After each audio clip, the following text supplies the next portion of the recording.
नमस्कार विद्यार्थियों, संस्कार भारती कॉलेज की ऑनलाइन क्लासेस में आप सभी का स्वागत है। हमने लास्ट वीडियो में सिंधु घाटी सभ्यता या यूं कहें कि सिंधु घाटी सभ्यता की सांस्कृतिक और धार्मिक जीवन के बारे में हमने पढ़ा था। सामाजिक और धार्मिक जीवन के बारे में आज हम पढ़ते हैं सिंधु कला के बारे में। सिंधु घाटी की कला,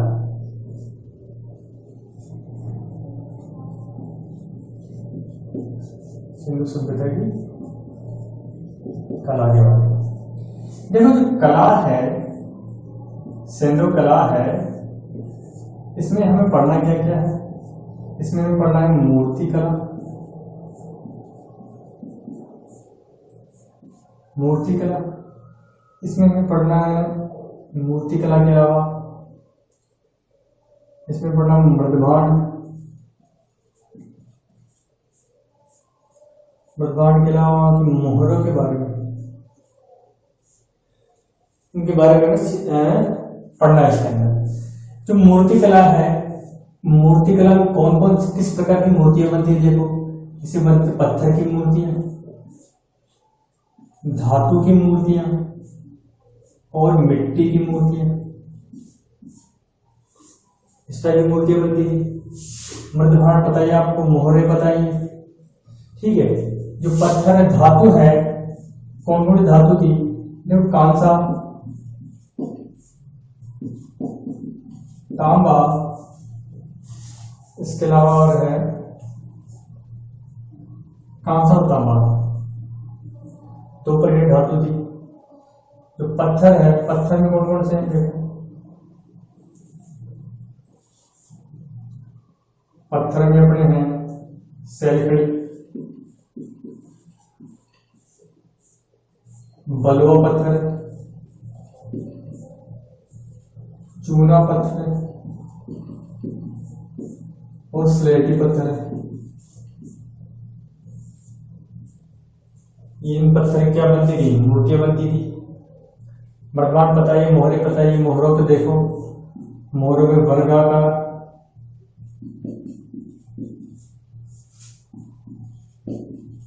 आयताकार, गोलाकार और वृत्ताकार, इस प्रकार की मोहरें बनती थी। तो हमें एक एक के बारे में हम डिटेल में चर्चा करते हैं। देखो,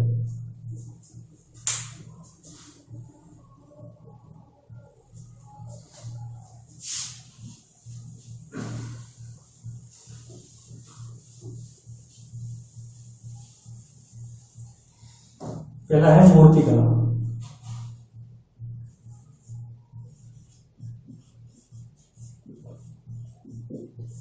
मूर्ति कला पहला है पत्थर।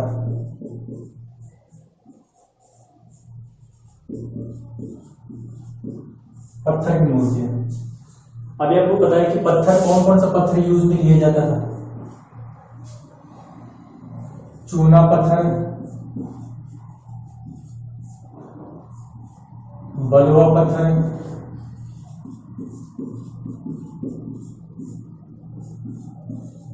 सैलखड़ी और स्लेटी। स्लेटी यानी काले कलर का स्लेटनुमा। इन पत्थरों का यूज होता था।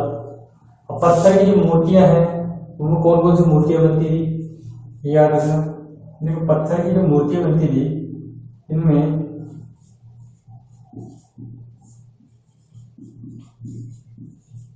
पुरुष मूर्तियां,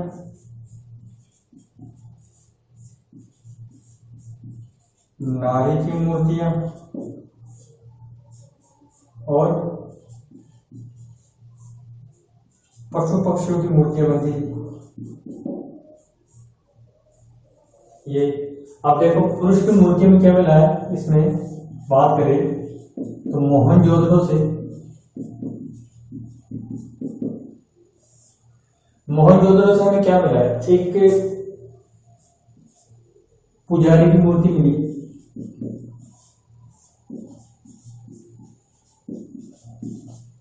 इसकी मिली पुजारी की मूर्ति। अब जो पुजारी की जो मूर्ति है, इसके बारे में मैंने आपसे पहले भी चर्चा की थी कि पत्थर की है, मोहनजोदड़ो से प्राप्त हुई है। इसमें क्या है कि पुजारी की आंखें आधी खुली हुई है और एक वस्त्र वो एक सोल ओढ़े हुए है, और सोल में क्या है, आंखें क्या है उसकी आधी खुली है, सोल ओढ़े हैं और क्या है, उस वस्त्र पर कुछ अलंकरण है, कुछ नक्काशी है, कुछ डिजाइन बनी हुई है।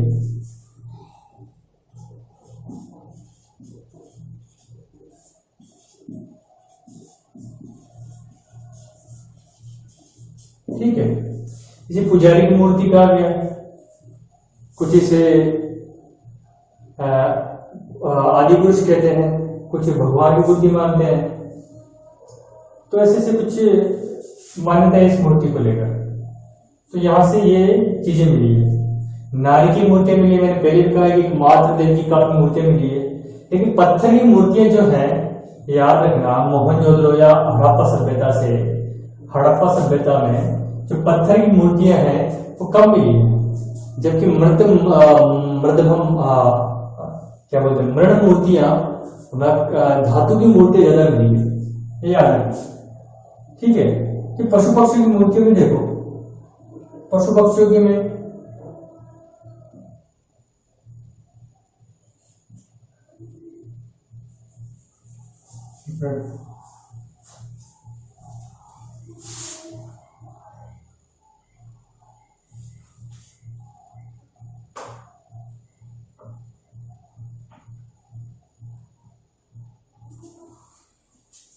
पशु पक्षियों की मूर्ति में देखो, भेड़ की, हाथी की, और मोहनजोदड़ो से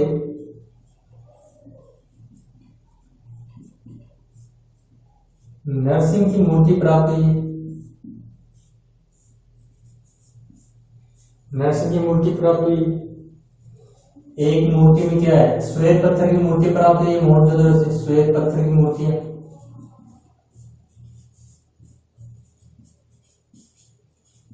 इन श्वेत पत्थर की मूर्ति में क्या है, ओनली क्या है, सिर है, धड़ नहीं है, धड़ नहीं है। और जो पत्थर की मूर्ति जो मिली है, ये मूर्ति जो कैसी है, खंडित अवस्था में, खंडित अवस्था में, यानी कि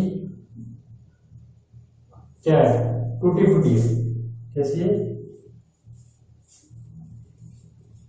टूटी फूटी है, याद रखना। श्वेत पत्थर की क्या मूर्तियां मिली है, सिर मिला है, धड़ नहीं उनका। नरसिंह की मूर्ति मिली है, यानी आधा शरीर किसका है, पशु का है, आधा मानव का। भेड़ की मिली है, हाथी की मिली है, और धोलावीरा से क्या मिला है, मैंने पहले पढ़ा है धोलावीरा के अंदर, धोलावीरा की बात की, यहां से गिरगिट की,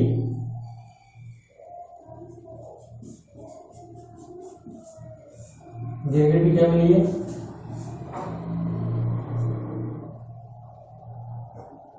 प्रतिमा मिली है, गिरगिट की प्रतिमा। ठीक है, तो पत्थर की मूर्तियां थी। और देखो,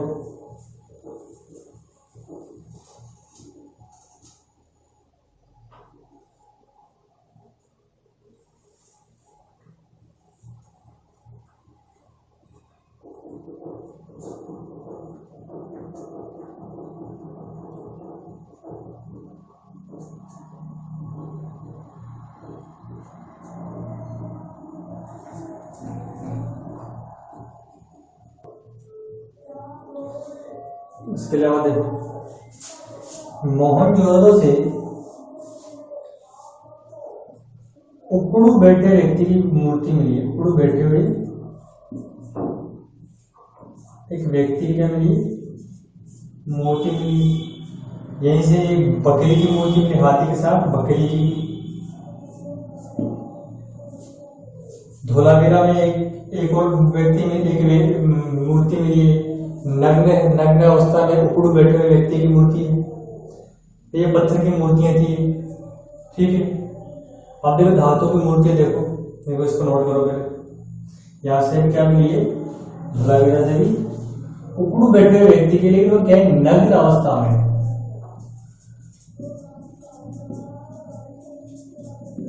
जबकि ये उकड़ू बैठे व्यक्ति की जो मूर्ति है मोहनजोदड़ो से प्राप्त हुई, लेकिन ये नग्न नहीं है। और जबकि धोलावीरा जो मिली है उकड़ू बैठे हुए व्यक्ति की, ये नग्न अवस्था में, ठीक है। सो नोट डाउन करो।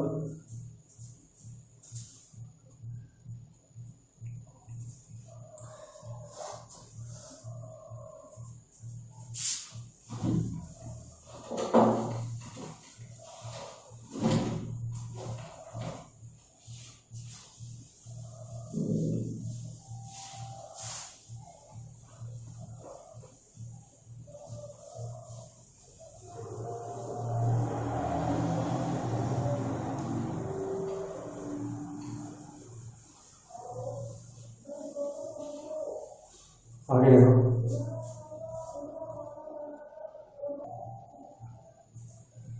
अब देखो धातु की मूर्ति है।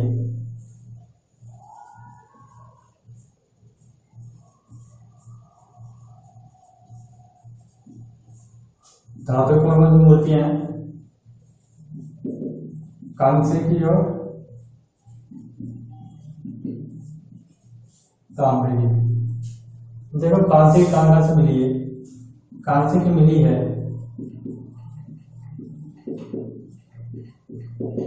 मोहनजोदड़ो,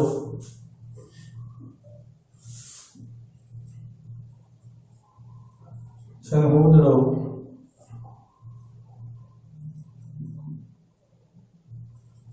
लोथल, इसके अलावा लोथल के अलावा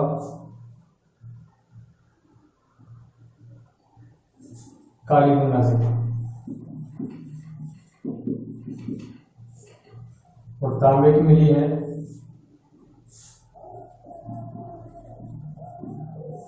लोथल, हड़प्पा, लोथल हड़प्पा,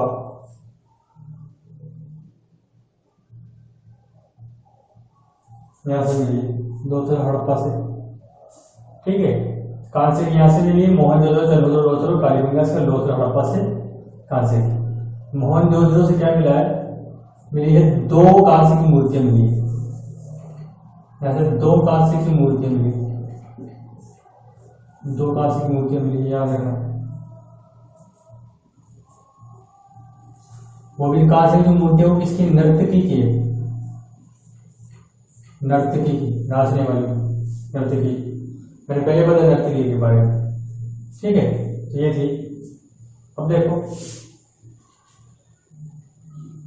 जो नर्तकी की मूर्ति मिली है,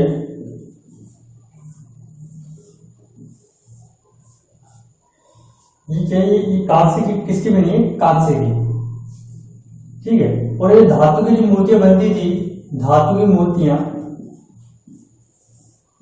ये एक विधि है, इस विधि का नाम है लुप्त मोम विधि।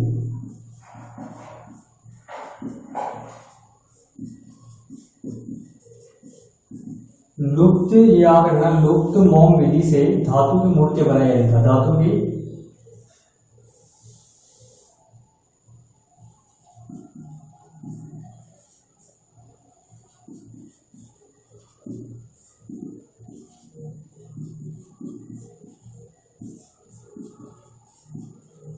मतलब सिंधुवासी लुप्त मोम विधि से धातु की मूर्तियां बनाते थे। अब ये विधि क्या थी, इसके बारे में देखो। क्या करते थे सिंधुवासी, पहले मोम जो होता है वैक्स, उससे क्या करते थे, एक मॉडल तैयार करते थे जिस प्रकार का हमें मूर्ति बनानी है। उस मॉडल तैयार करने के बाद उस पर एक पक्की मिट्टी का लेप चढ़ाते थे, उस मिट्टी को पका लेते थे, मिट्टी का लेप चढ़ाकर उसमें क्या करते थे, जैसे कि मान लो कि ये, जैसे कि ये आकृति है किसी,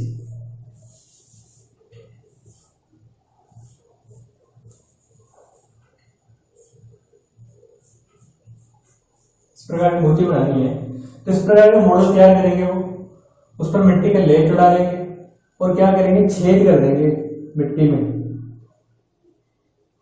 और उस मिट्टी को क्या कर देते वो, पक्की मिट्टी का लेप चढ़ा देते, मिट्टी में छेद कर देते थे, फिर मिट्टी को क्या कर पका देते थे वो उसको, और मोम पिघल कर इन छेदों से बाहर आ जाता था। और मोम जब बाहर आता था, वो बाहर निकाले तो मिट्टी का जो वो क्या होता खोखला हो जाता था वो अंदर से, मोम बाहर आ जाएगा। फिर क्या करते थे, धातु को पिघलाकर, तांबा या कांस्य को क्या पिघलाकर उन छेदों के जरिए उस खोल में भर देते थे, इस खोल के अंदर। फिर क्या करते थे, उसको सुखा, उसको जमा कर ठंडा करके, धातु को ठंडे करके इस मिट्टी को निकाल लेते। इस प्रकार से धातु जो थी वो शेप, फिर बाद में उसको अपना शेप दे दिया जाता था, शाइनिंग कर दी जाती थी उस पर। इस प्रकार से इस विधि से क्या बनती थी, धातु की मूर्तियां बनती थी। ठीक है, अब ये नर्तकी की जो मूर्ति है, ये देखो, ये क्या है, ये डांसिंग अवस्था के अंदर है। मैंने पहले भी इसके बारे में चर्चा की है कि ये ऐसी पोजीशन में खड़ी है, इससे पता चलता है कि ये नर्तकी है। क्या है इसमें, इसके एक हाथ में क्या है, 24 से 25 क्या है चूड़ियां पहनी हुई है, यहां से लेकर यहां तक एक हाथ में, तो और दूसरे हाथ में क्या 2 चूड़ियां हैं। और क्या है, इसके बाल क्या है, जुड़ा बंधा हुआ है, पीछे से बंधा हुआ है किसी चीज से बाल। और इसकी जो पोजीशन है वो क्या है कि एक हाथ कमर पे है, दूसरा हाथ जांघ के ऊपर है। जिस हिसाब से खड़ी है उस हिसाब से पता चलता है कि नर्तकी है। ठीक है, इसे और देखो, आगे देखो,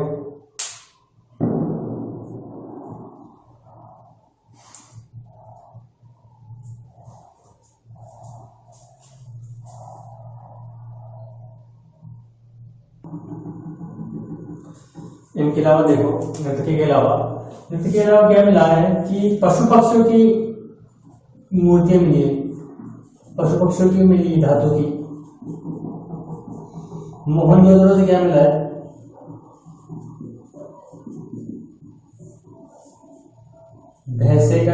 भैंसे की और मेढ़े की आकृतियां मिली, प्रतिमाएं मिली। इसके अलावा लोथल से देखो,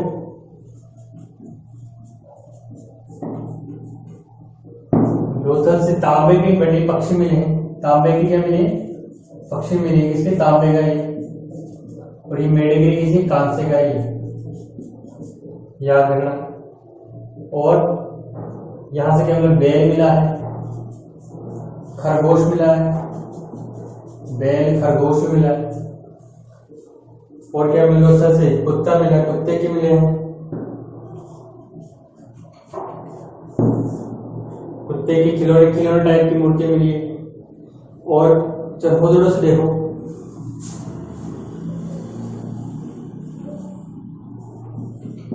चरखोदड़ों से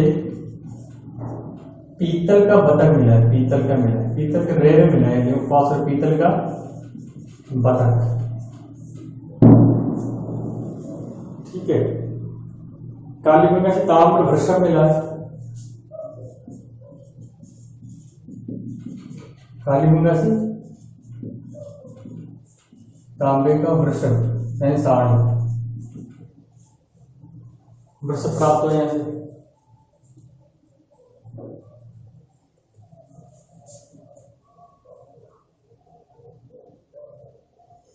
और चरखोदड़ों से क्या, भाला फेंकते हुए एक मूर्ति है, भाला फेंकते हुए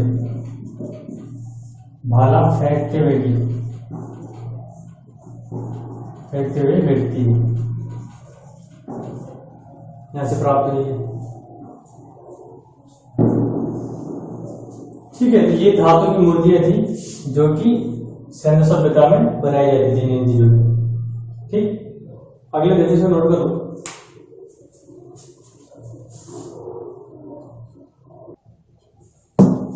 आगे देखो,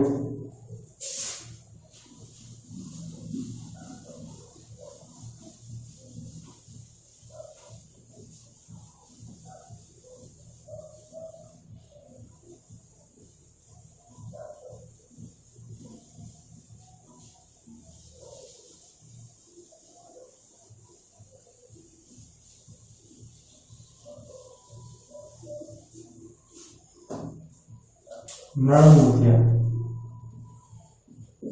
मृण मूर्तियां, मृण यानी मिट्टी की मूर्तियां। देखो इसमें भी हमें मानव और पशु पक्षियों की मूर्तियां देखने को मिली। मानव में नर और नारी की ज्यादा है, इसमें नारी की मूर्तियां ज्यादा है, पशु पक्षियों की हैं। तो मृण मूर्तियां हैं जो ये किससे बनाई थी, हाथ से, ठीक है, चिकोटिया पद्धति से। एक पद्धति का नाम है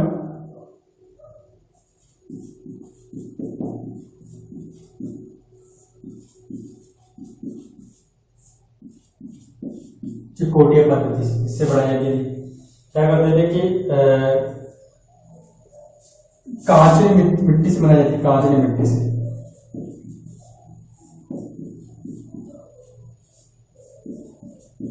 इन मूर्तियों को टेराकोटा कहा जाता है, टेराकोटा। मिट्टी की जो मूर्तियां मिली उनको कहते टेराकोटा, ठीक है। कांचली मिट्टी से बनाई जाती थी। मिट्टी का गोद पर उसमें कांच का चूर्ण डाल दिया जाता था। अब देखो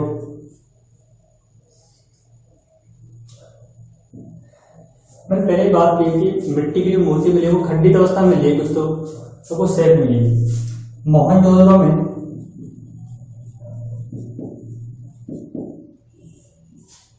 सबसे ज्यादा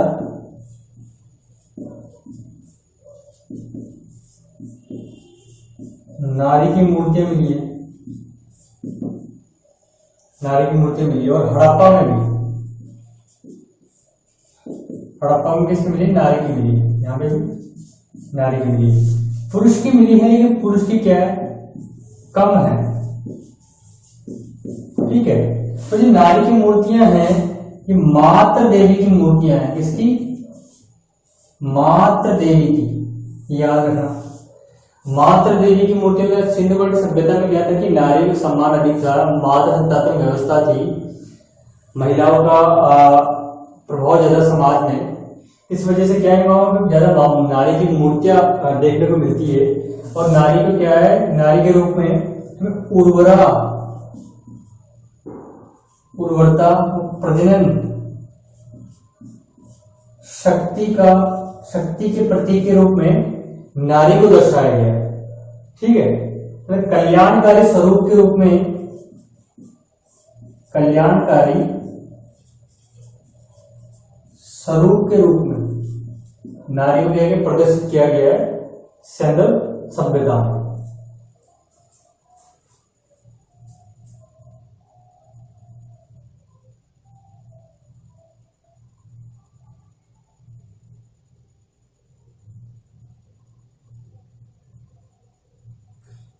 ठीक है, यहां से देखो जाओगे जो मूर्तियां मिली है, एक जगह है मेहरगढ़।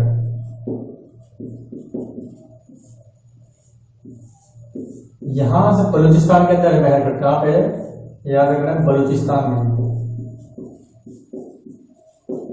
पाकिस्तान बलूचिस्तान। प्राचीनतम मृण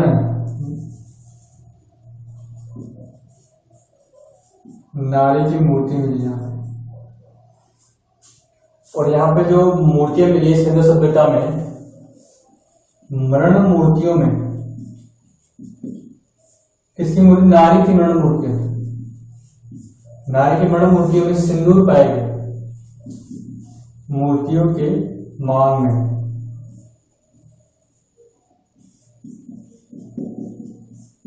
मांग में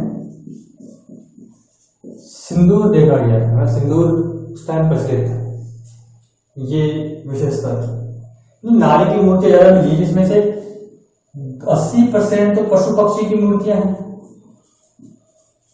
और 20% इसकी मानव की है, और 20% में सब ज्यादा किसकी, नारी की है। याद रखना, महिलाओं की ज्यादा माता के रूप में प्रदर्शित किया गया है। कहीं पर बच्चे को दूध पिलाते हुए दिखाया गया है, कहीं पर पेड़ से पौधा निकल रहा है, कहीं पशु पक्षी क्या है, पशु पक्षी उसके सर पर बताए गए हैं, पौधे बताए गए हैं। इससे पता चलता है कि नारी क्या था, नारी को एक देवी के रूप में प्रतिष्ठित किया गया है, पशु पक्षियों की देवी है, उर्वरता की देवी है, प्रजनन शक्ति की देवी है। इस रूप में मिट्टी की मूर्तियों के जरिए दिखाया गया। ठीक है, और देखो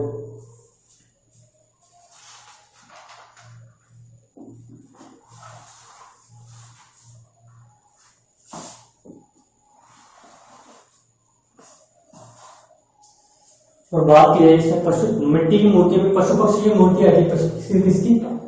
मिट्टी की मूर्तियों में पशु पक्षी की भी आती है। किसकी? पशु पक्षियों की। वही पशु पक्षी गोरैया वगैरह के चित्र ज्यादा है, गोरैया की चिड़िया में देखो, गोरैया, गुरिल्ला के मिले हैं, गुरिल्ला की मूर्तियां मिली है, हाथी की मिली है, और गाय की नहीं मिली। इतने याद रखना, गाय की कोई मूर्ति नहीं मिली। गाय, भेड़ की मिली है, बकरी की मिली है, कुत्ते की मिली है, इनकी मूर्तियां मिली है। ठीक है, पशु पक्षियों की है। और देखो आज आगे देखते हैं, इस नोट डाउन करोगे।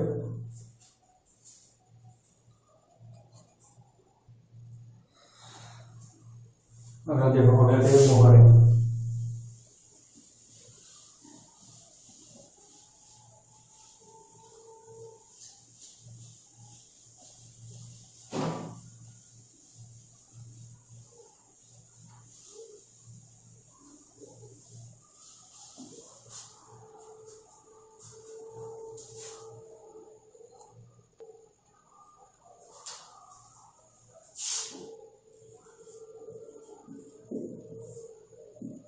देखो सिंधु घाटी सभ्यता में जो मोहरें मिली हैं वो सैलखड़ी से, किसकी मिली? सैलखड़ी, सैलखड़ी, काचली मिट्टी,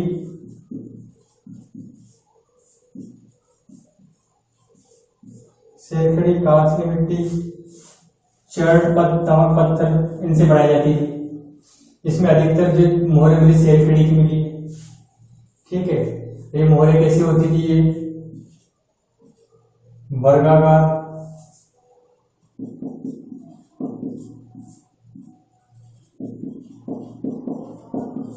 आयताकार,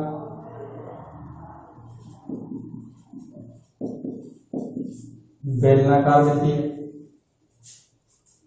वृत्ताकार मिलती है। इस टाइप की भी मोहरें प्राप्त होती है। इसके अलावा धातु की मोहरें प्राप्त होती, धातु की। एक जगह है देसलपुर,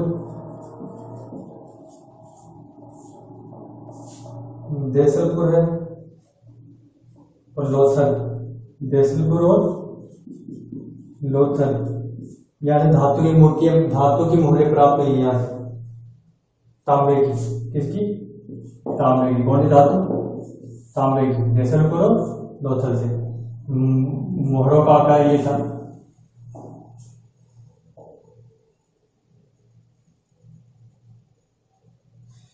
मोहरों का आकार है 2.8 सेंटीमीटर, 2.8। और मोहनजोदड़ो से बेलनाकार जो मोहरें प्राप्त हुई, कहां से प्राप्त हुई? मोहनजोदड़ो से। ये याद रखना, सबसे ज्यादा मोहरें मोहनजोदड़ो से प्राप्त हुई। तो ये मोहरें हैं, ये सैंधव सभ्यता की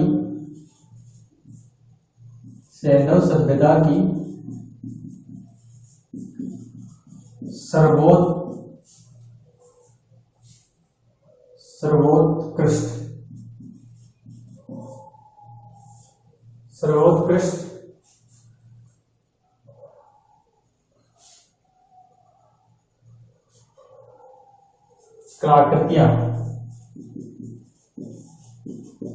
कलाकृतियां मानी गई है। इन मोहरों पर क्या है? इन मोहरों पर क्या? सैंधव लिपि अंकित है, सैंधव लिपि लिखी गई इन पर, अधिकतर मोहरों पर। और जो मोहरें हैं इन पर क्या है? पशु पक्षियों की आकृतियां हैं, पशु पक्षियों में पेड़ पौधों समझते पीपल के वृक्ष की है। पशु पक्षियों में देखो, पशु पक्षियों में समझते एक श्रृंगेरी पशु, इसके अलावा हाथी की, गेंडे की, व्याघ्र शेर की, बेल की, मगरमच्छ की,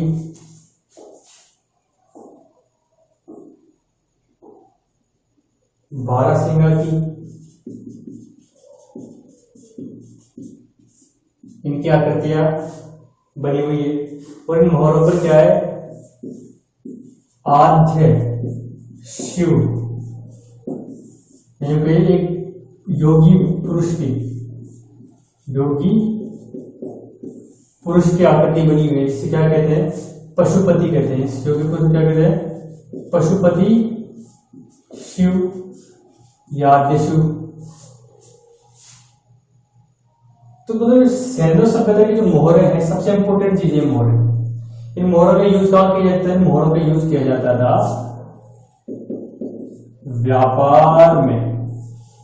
व्यापार में किसके लिए? ठप्पे के रूप में। ठप्पा लगा सील कर दिया था, मतलब कि व्यापार में जो नियमन जो पत्र होता था उसको मोहर लगा के अटेस्टेड करने के लिए।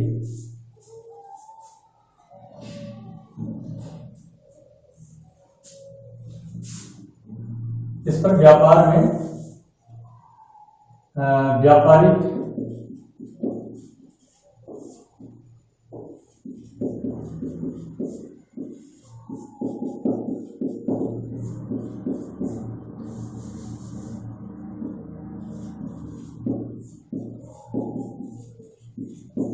व्यापारिक गाड़ियां होती थी, व्यापार का सामान होता तो ठप्पा लगाया जाता था उसे। तो इससे प्रमाणित होता था कि ये जो चीज है कहाँ से आई है, वो प्रमाणित है, हाँ ये ओरिजिनल चीज है, मतलब जहां से मंगाई वहीं से है। तो उस व्यापारी मोहरों का यूज किया जाता था। ठीक है, इसे नोट डाउन करो, देख लो।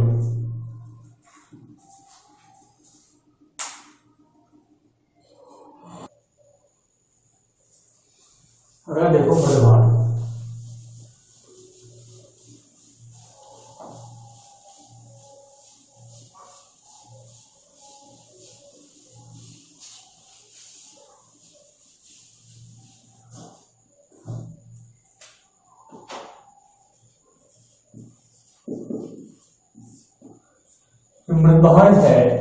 मृदभांड ये हाथ व चाक दोनों तरीके से बनाए जाते हैं, मिट्टी के बनाए जाते हैं।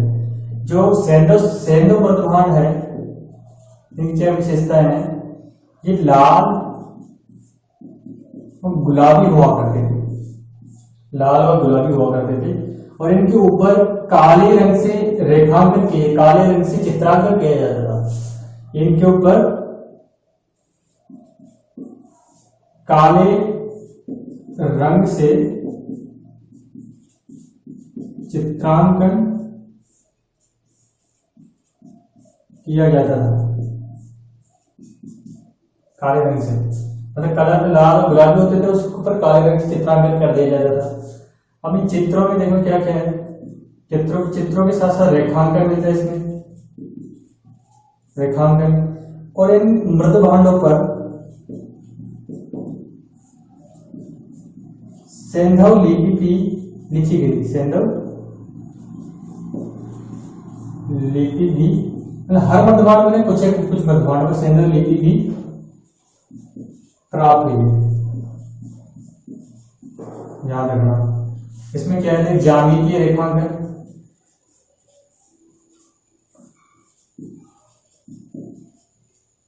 ज्यामितीय आड़ तिरछी रेखा, और ज्यामितीय मतलब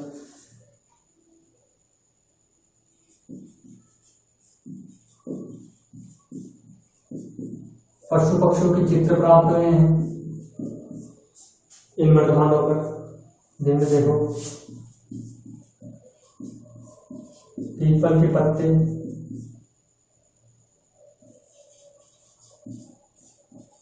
खजूर के पत्तों के चित्र हैं, पौधे हैं कुछ, बतख हैं उनके चित्र मिले हैं, मोर के मिले हैं, मछली के मिले हैं,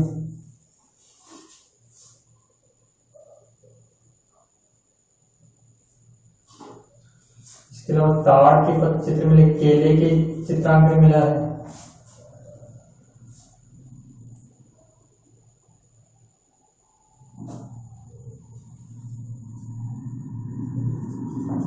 सारस का मिला है, बारहसिंगा का मिला है।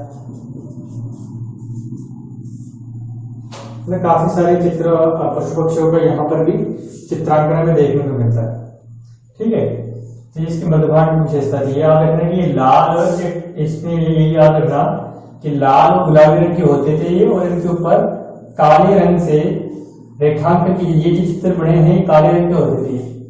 और ये चीजें बर्तन मिले हैं, जो बर्तन मिले हैं ये, इनमें क्या क्या मिला है, इनमें हांडियां मिली है, कटोरे मिले हैं, तस्तरियां मिली हैं, सुराइयां मिली हैं, काफी सारी चीजें इसमें देखने को मिलती है। ठीक है, तो ये अपनी मध्यभांड होगी। देखो सेंधु कला में मध्यभांड के अलावा इन जो अपने पड़ोस के अलावा इसमें मनके भी आते हैं, मनके और बाट भी। मनके और बाट, मनके होते मूंगे नुमा, जो मनके होते थे ये आभूषणों में यूज किए जाते थे इनको, जो कि चरहुद लोग और लोथल में इनकी फैक्ट्रियां थी। और बाट जो थे ये मानकीकृत थे, यानी कि एक निश्चित पैमाना होता था, तो इसी इतने वजन का, ये इतने किलो का वो बाट है, इनका अनुपात 1 अनुपात 2 अनुपात 4 अनुपात 8 अनुपात 16, इसे मानकीकृत किया था इनका बाट होगा 1 अनुपात 2 अनुपात 4 अनुपात 6, इस हिसाब से ये मानकीकृत थे। बाट जो थे ये चैटजान नामक पत्थर से बनाए, किससे, चैट नामक पत्थर से बनाए जाते थे, ये घनाकार होते थे।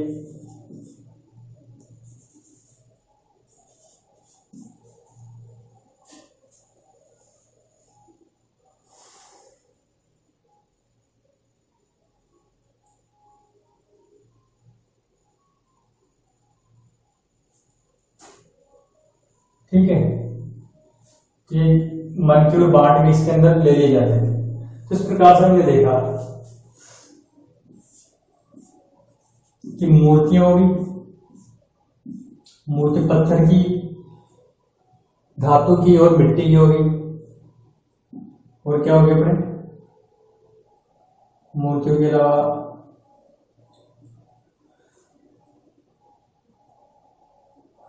मृदभांड हो गए, मृदभांड के अलावा मोहरे हो गए। ये हमने आज पढ़ लिया। अगले टॉपिक में हम पढ़ेंगे सैन्य सभ्यता की आर्थिक जीवन के बारे में, और उसके बाद आर्थिक जीवन के बारे में व्यापारिक, आर्थिक जीवन व्यापारिक वो भी आएगा, आंतरिक व्यापार, बाहरी व्यापार और इसका उद्भव और पतन। इस प्रकार से मैं 1-2 क्लास में लगेगी, उसके बाद अपना सैन्य सभ्यता कंप्लीट हो जाएगा। ठीक है, अगर आपको कोई सवाल कोई कमेंट हो तो आप कर सकते हो। आज के लिए थैंक यू।